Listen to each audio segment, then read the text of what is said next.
Shalom, back with part 2. All right. Let's continue here. All right. How do you explain these books, okay, from Columbus to Castro, A History of the Caribbean? All right. The Indian Slave Trade by Alan Gallay. The Other Slavery by Andres Resendez. The Uncovered Story of Indian Enslavement in America. All right. The Hope of Israel. Presumptive evidence that the aboriginals of the Western Hemisphere are descendants of the 10 missing tribes of Israel. All right? And that's by Barbara Ann Simon. How about the 10 tribes of Israel? The true history of the North American Indians, showing that they are the descendants of these 10 tribes by Timothy R. Jenkins. How about this one? The Jews in America. All right? The probability is that the Americans are that race. Thomas Thorogood. All right? And again, these books go back to the 17th, 18th, 19th centuries. All right? Columbus and the African Holocaust. The Last Puerto Rican Indian by Bobby Gonzalez. All right? Let's see here. How about The Devastation of the Indies by Bartholomew de las Casas? All right? Yucatan, Before and After the Conquest. All right? And this is from the author, Friar Diego de Landa. All right?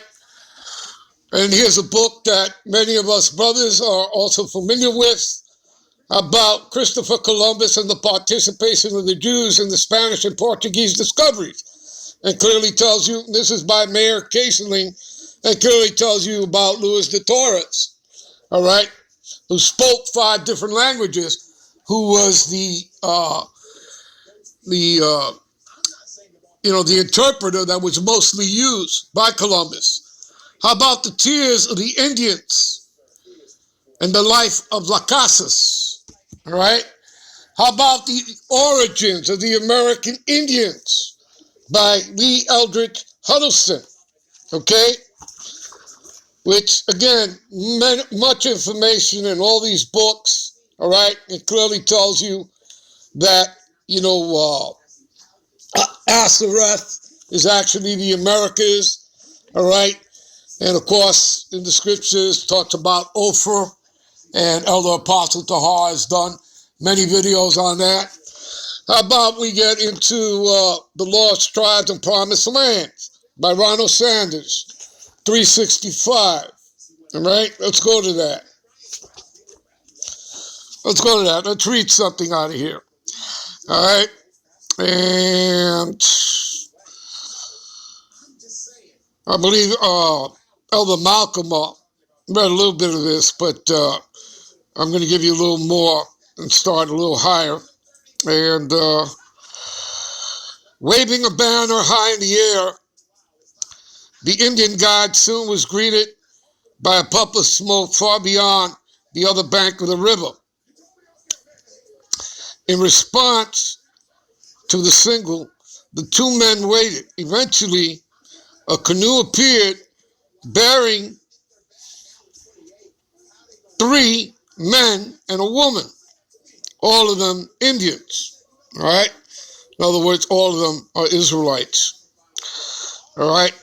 To the place where Francisco and Montesinos were standing at the water's edge. The woman got off and spoke to Francisco in an Indian tongue that Montesinos could not understand. Although he could perceive that he was being identified in the conversation. She then turned to her male companions, right, the other three males, right, on the canoe, to explain the situation.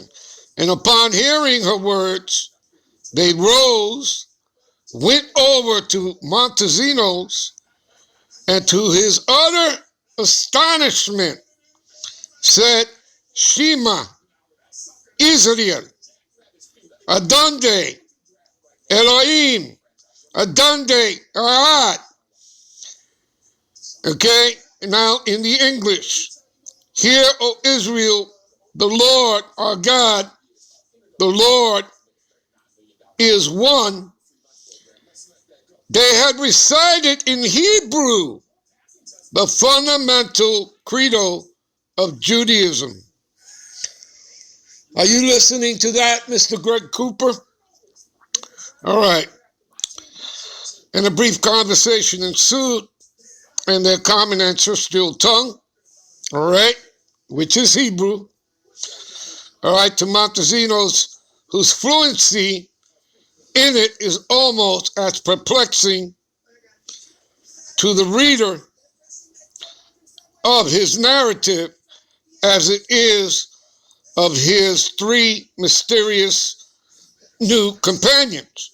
They told him that they were themselves of the tribe of Reuben, which Elder Malcolm is from, all right, and that the tribe of Joseph, who that word is interchangeable with Ephraim because Joseph, the father, had two sons, Manasseh, the older, and then Ephraim, all right, lived on an island nearby. Okay, so again, that's talking about the tribe of Ephraim that is known as Taínos, Arawaks, okay, and you know them in modern day as Puerto Ricans, all right? All right, we're going to jump down here. Francisco told Montesinos all he knew about these people from his own traditions and his ancestors to their eternal shame had indeed made war on them and persecuted them.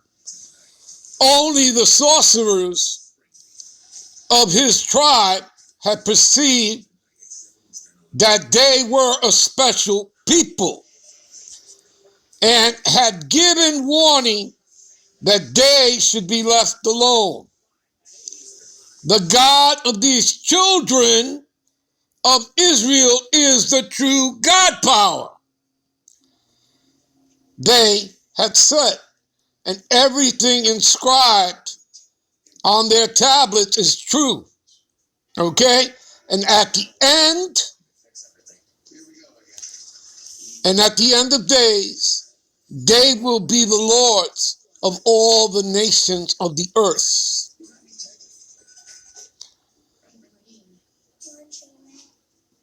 You people see that? You people hear that? Do you understand that? All right? And this is all prophesied in the scriptures. All right? This is all backed up in the scriptures. How about another book, The Conquest of the New World, American Holocaust, which contains a lot of,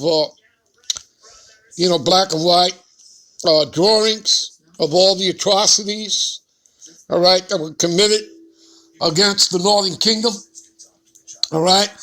What about, again, another book that all of us that are in this truth from the others on down, James Adair's History of the American Indians, where he spent over 40 years among, the tribe of Gad, Reuben, Seminole Indians, all right? And, of course, their ways and traditions, and their language was that of Hebrew. All right, you understand? So, again, you know what? I don't think I need to go any further. All right, I believe the point has been made. Okay? So I'm simply going to end this here. All right? And, I'm on to the next one. All right? So I'll say shalom.